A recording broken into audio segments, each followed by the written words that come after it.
Welcome to Kenton Teaches. Enjoy the video.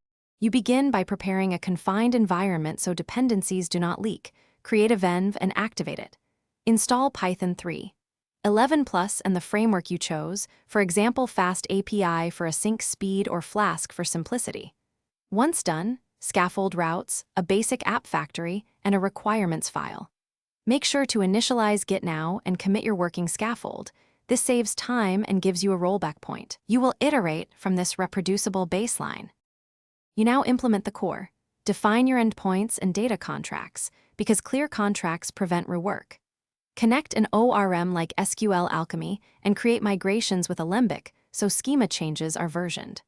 Once data is reliable, add caching with Redis and background processing via Celery or RQ to keep requests fast. Make sure to add authentication using JWT or OAuth2 and centralize config. Then write tests that exercise main flows. Automated tests catch regressions before deployment. You finalize by containerizing the app and wiring up continuous integration so builds are repeatable. Push images to a registry and deploy with health checks. Once live, add structured logging, metrics, and alerts so you know when performance slips. Run load tests and configure graceful shutdowns to avoid losing requests. If something breaks, check the app logs and trace the request path.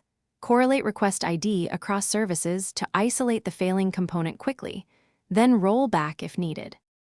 Thanks for watching. Please subscribe if this video was helpful.